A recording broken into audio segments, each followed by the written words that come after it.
Well, a line spoken during an inauguration should never make Americans fear their own government. But unfortunately, this is exactly what just happened during Zohran Mamdani's speech. You see, the speech that he just gave wasn't just your typical rhetoric. It was an all-out warning. In fact, it was a glimpse into a worldview where power isn't questioned, where, hey, dissent, those freedom-loving patriots, that's not tolerated. And freedom is actually redefined as compliance. You see, history tells us this is how dangerous ideas enter. They enter quietly.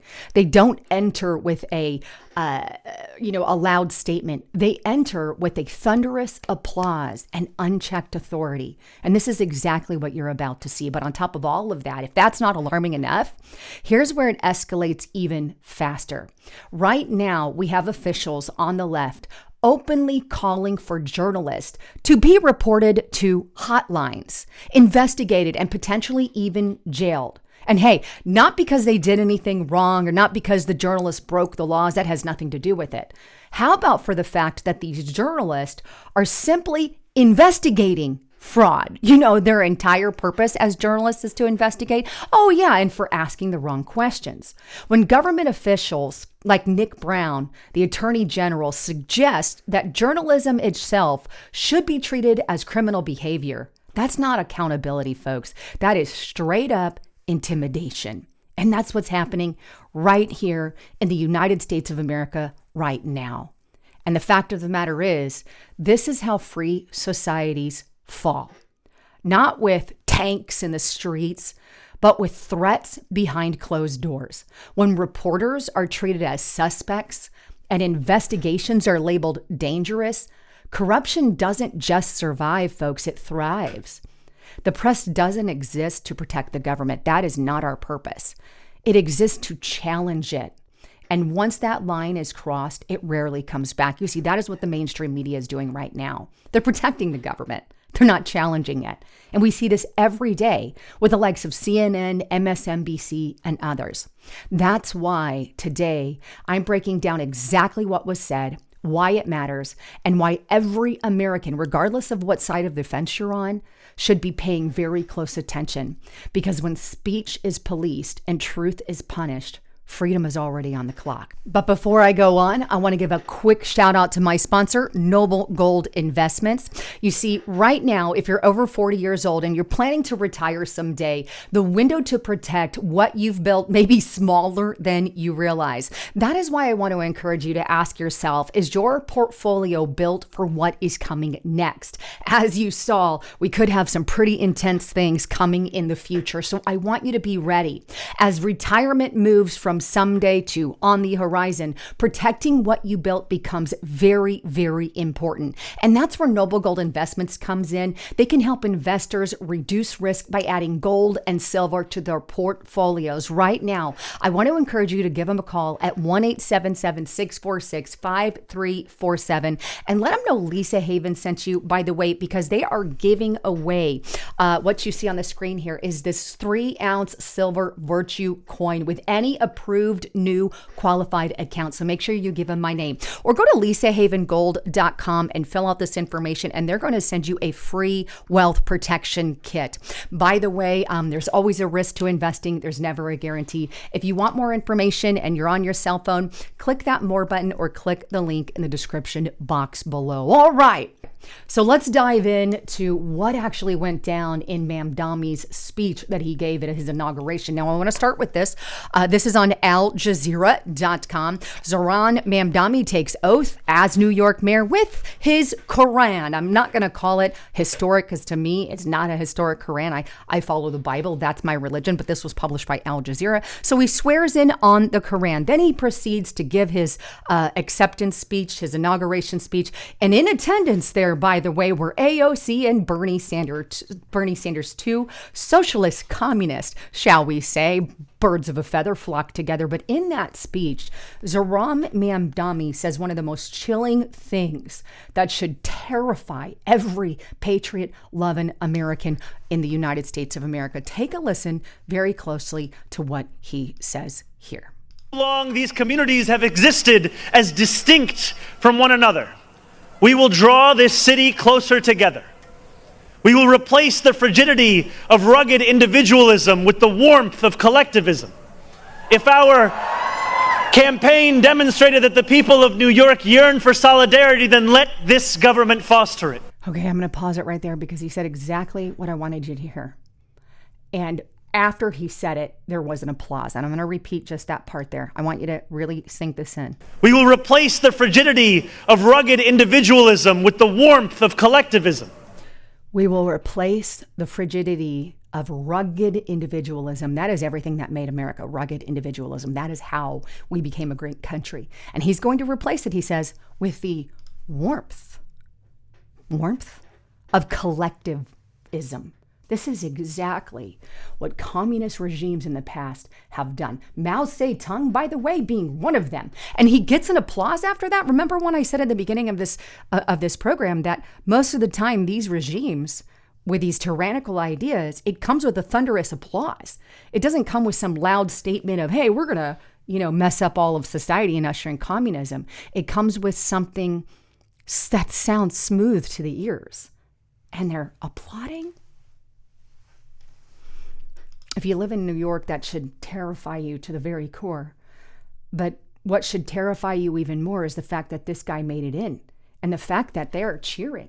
Let's go back to what happened under Mao Zedong, right? Because under him, millions and millions, tens of millions of people died. And all with this great leap forward. And this great leap forward, by the way, I want you to look here. It was all about collectivization. And I highlighted it there on the far right-hand side of the screen. But here's what it says. The Great Leap Forward was an industrialization campaign with China. It gives the years there, led by the CCP.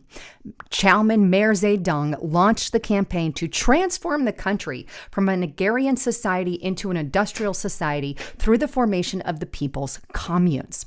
The Great Leap Forward is estimated to have led between 15 to 55 million deaths in mainland China during the 1959 to 1961 Great Chinese Famine. In about 2 years' time, up to 55 million people died under Mao Zedong and his communist collectivism era. The Great Leap Forward stemmed from multiple factors, including the purge of intellectuals. Isn't that exactly what is going on with these DEI policies? Rather than hiring a person based off if they can do the job, they hire based off the color of the skin. It's like, I don't care what the color of your skin is, white, black, Hispanic, Mexican, Japanese, Chinese, whatever. If you have the merit for the job, get the dang job. But instead of basing things off of that, they're putting people who don't necessarily have the skill, but have the right color of the skin in the job. This is kind of like purging intellectuals. I think that's exactly what it is. The surge of less educated radicals, the need to find new ways to generate domestic capital, rising enthusiasm about the potential results of mass mobilization and what it might produce, and reaction against the socio-political results of the Soviet Union's development strategy. Well, isn't this all of what's happening? We've got open borders, letting anybody and everybody in. It doesn't matter if they're criminals or not, if they could add to the system or not, right? Mao ambitiously sought an increase in rural grain production and an increase in industrial activity. He was dismissive of the experts and economic principles, which meant that industrialization of the countryside would solely be dependent on the peasants. Just solely dependent on that. Scrolling down a little bit, local officials were fearful of those on the right.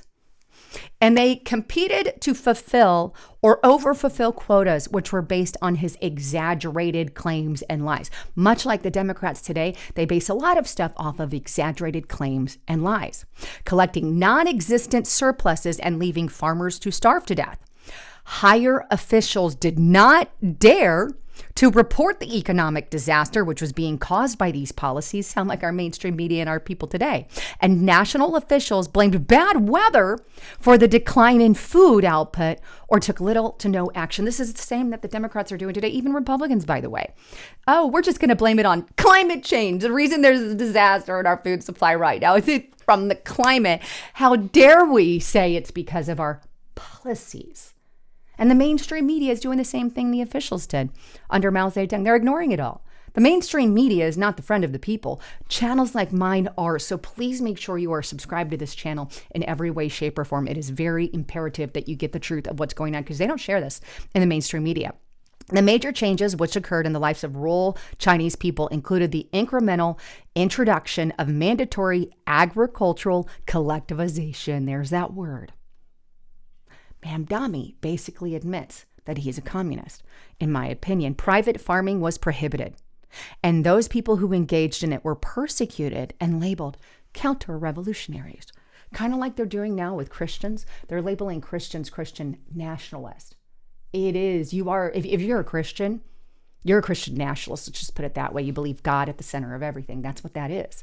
It's the same definition. And this is what they've done. Oh, or they blame it on the far right, but let's get into that here. Acknowledging responsibility for the Great Leap, Mao did not retreat from his policies. Instead, he blamed the problems on bad implementation and those on the righties who opposed him. Kind of like the Democrats blaming everything on Trump and the right. He initiated the socialist education movement in 1963 and the Cultural Revolution in 66 in order to remove his opposition and reconsolidate its power. Kind of like what I talked about in the beginning of this photo, where we have an attorney general saying, oh, journalists are not allowed to do their job. In other words, you shut up, don't tell the truth. You'll be quiet about this fraud that is being conducted by these Somalis. You shut your mouth. This is the same kind of stuff that Mao did. And by 1958, private ownership was abolished and all households were forced into state-operated communes. You know what's so weird, right? Talking about private ownership being abolished. This is something the World Economic Forum promoted not that long ago, where they said you will own nothing and you will be happy, right? And now we've got Zohran Mamdani basically doing something similar. If you look at some of his policies, he's talking about freezing rent. He's talking about going after landlords. In other words, hey, don't worry about paying your rent if you can't pay your rent. The landlord's just going to have to suck it up and hey, we're going to bring in a government-ran grocery store and free healthcare, free buses, free medical care, free buses, and free child care for all. Who's going to pay for that? Maybe we should ask Mao Zedong how he did it, because that seemed to where he gets his playbook. Apart from progressive taxation on each household harvest, the state introduced a system of compulsory state purchase of grain at fixed prices. What do you think his grocery store is going to be all about, right? To build up stockpiles for famine relief and meet the terms of its trade agreement with the Soviet Union, which he ended up starving tens of millions. Together, taxation and compulsory purchases accounted for 30% of the harvest by 1957, leaving little surplus. Rationing was also introduced in the city to curb wasteful consumption. Where have you heard that word? Wasteful consumption. Oh yeah, from a lot of like Bernie Sanders AOC types, and encouraged savings. And although food could be purchased from state-owned realtors, the market price was higher than that for which it was purchased. All done in the name of excessive consumption. You know? And Zohran Mamdani's, his platform reads just like a playbook from communism and from socialism. Freeze the rent. We're going to freeze all rent for stable tenants, because we need to, bring the rent down. Maybe there's better ways to do that, and that is not one of them. We're going to crack down on the bad landlords. Even though your people are not paying your rent, you're expected to foot the bill for that house. How many landlords are going to leave New York? I think there is going to be, and there already has been, a mass exodus of landlords. He's going to bring more affordable housing, government-owned kind of stuff. And then he goes, city-owned grocery stores. That sounds just like, again, something that Mao Zedong did. Free bus fares. They don't have money for that. No cost for childcare. I mean, it sounds beautiful on the surface. And he's going to tax the rich, of course, the uber rich, who already pay their fair share. If this is the kind of policies that are accepting to large group of people here in the U.S., I don't even want to say Americans, because the question is, who actually, what was that all about? I mean, were Americans actually voting or not? I don't know. But anyway, that's going to make it more of a third world. But you know what? If that's who they voted in, that's who they deserve. But at the same time, we have that going on. We literally have an attorney general calling for journalists to be turned in for simply doing their job. Not the mainstream media ones, just, alternative journalists that have been actually doing the job that the journalists are not. And here's the Attorney General, Nick Brown, because I want you to take it straight from his mouth. My office has reached out from members of Somalian community after reports of home-based daycare providers being harassed and accused of fraud with little to no fact-checking. We are in touch with the State Department of Children, Youth, and Family regarding the claims being pushed online and the harassment reported by the providers. Showing up on someone's porch, threatening or harassing, which, by the way, nobody is threatening or harassing these people. Not one video is out on that. But this isn't, or let me go back. Showing up on someone's porch, threatening or harassing them isn't an investigation. Neither is filming minors who may be in the home. This is unsafe and potentially dangerous behavior. I encourage anyone experiencing threats or harassment to contact local law enforcement or our office's hate, crime, and bias incident hotline. Yes, they actually have a hotline for that. If you think fraud is happening, there are appropriate measures to report and investigate. Go to DCYF's website to learn more and where fraud is substantiated and verified by law enforcement and regulatory agencies. People should be held accountable. Yeah, right. I don't think he cares. Here's the actual website that you can get support and turn in your fellow journalists who are actually doing their job. And what this really tells me is he's not interested in discovering the fraud. CNN actually, I think it's one of the media, I don't know if it's CNN or one of them, but one of them ran a clip and they're like, oh, we totally discounted the fraud in Somalia. We called one of the places, the daycare centers that were accused of fraud. And they said, the daycare center, there was no fraud there. Son, solved. Mainstream media is a freaking joke. But anyway, now for doing our job. And the reason, by the way, that I believe some of these Democrats are doing this, not necessarily Nick Brown, I don't know, but I think it should be looked into or investigated. But he is the Attorney General, kind of hard in that manner, right? But anyway, why would you want to protect fraud? Could it be because maybe some of them were involved in the fraud on the far left? I don't know who, but maybe we should look into it and find out, because why are they trying to cover it for it so much, to the level of they're going to be turning in journalists for doing their job? And there are no journalists out there harassing and being violent toward these daycare centers. That's just not happening. And they're not filming children. There's no children, little to no children at all of these places, by the way. And I haven't seen, at least thus far, all these children being videoed like they're trying to claim. They are literally standing up for the fraudsters rather than for the people exposing the fraud, which tells you everything you need to know. I mean, there's a big movement right now.